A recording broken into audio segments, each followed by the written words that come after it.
Hello friends, मैं आज आप लोगों के लिए नमामि गंगे परियोजना से संबंधित कुछ महत्वपूर्ण जानकारियाँ लेकर आई हूँ। दोस्तों, गंगा नदी के बारे में मैं आप लोगों को साथ पहले भी एक वीडियो शेयर कर चुकी हूँ जिसमें गंगा नदी से संबंधित सारी जानकारियाँ मैं आप लोगों को दे चुकी हूँ। अब मैं उससे संबंधित गंगा नदी से ही संबंधित एक परियोजना के बारे में, जो कि बहुत ही महत्वपूर्ण है, बहुत से पेपर्स में पूछी जाती है, उस परियोजना के बारे में मैं आप लोगों को बताऊंगी। वो है नमामि गंगे परियोजना। दोस्तों, ये आपने सुना होगा इसका नाम कि ये परियोजना प्रधानमंत्री नरेंद्र मोदी जी द्वारा शुरू की गई थी गंगा नदी को साफ और स्वच्छ रखने के लिए। तो बस इसी के बारे में आज मैं आप लोगों को बताने वाली हूँ। तो चलिए स्टार्ट करते हैं। दोस्तों, गंगा नदी के प्रदूषण को समाप्त करने व उसे पुनर्जीवित करने के लिए भारत सरकार ने नमामि गंगे नामक एक परियोजना का प्रारंभ किया। प्रदूषण आप जानते ही हैं कि दोस्तों, गंगा नदी बहुत ज़्यादा प्रदूषित हो गई है ना। अब उसी प्रदूषण को समाप्त करने के लिए व उसको पुनर्जीवित करने का मतलब होता है कि जो प्रदूषण हो गया है उसे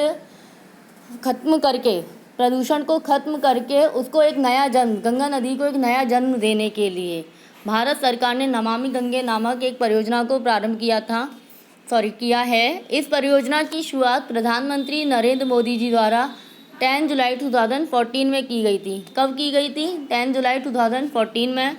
इस परियोजना का क्रियान्वयन केंद्रीय जल संसाधन, नदी विकास और गंगा कायाकल्प मंत्रालय द्वारा किया जा रहा है। अगर ये क्वेश्चन पूछा जाता है कि इस परियोजना का जो क्रियान्वयन है वो कौन कौन से मंत्रालय करते हैं, तो वो है एक केंद्रीय जल संसाधन मंत्रालय, नदी विकास मंत्रालय और गंगा कायाकल्प मंत्रालय द्वारा किया जा रहा है।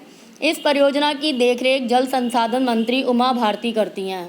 अगर इसमें मुख्य रूप से जो नाम आए तो इस परियोजना का जो स्टार्टिंग है, जो शुरुआत है, वो प्रधानमंत्री नरेंद्र मोदी जी द्वारा की गई थी और जो इसका देखरेख करती हैं वो है जल संसाधन मंत्री उमा भारती। इस परियोजना का प्रमुख उद्देश्य 2020 तक गंगा नदी को पूर्ण रूप से संरक्षित व स्वच्छ रखना था। दोस्तों, इस योजना का जो मुख्य उद्देश्य था वो था कि 2020 तक गंगा नदी को पूर्ण रूप से संरक्षित किया जाए, उसको स्वच्छ रखा जाए। इस योजना की जो लागत है वो 2037 करोड़ रुपए यानी कि 2037 करोड़ रुपए है। दोस्तों, ये राशि पिछले 30 वर्षों में गंगा को स्वच्छ रखने में जो व्यय की गई राशि है उसकी 4 गुना अधिक है। भारत के 5 राज्यों में इस परियोजना को लागू किया गया है: उत्तराखंड, झारखंड, उत्तर प्रदेश, पश्चिम बंगाल, बिहार। अगर ये क्वेश्चन आता है कि कौन कौन से राज्य इससे संबंधित हैं, वो है उत्तराखंड है, झारखंड है, हमारा उत्तर प्रदेश है, पश्चिम बंगाल है और बिहार है। तो दोस्तों, गंगा नदी से संबंधित जितनी भी जानकारियाँ मेरे पास थी मैंने आप सबके साथ शेयर की। आई होप आप लोगों को पसंद आई हो।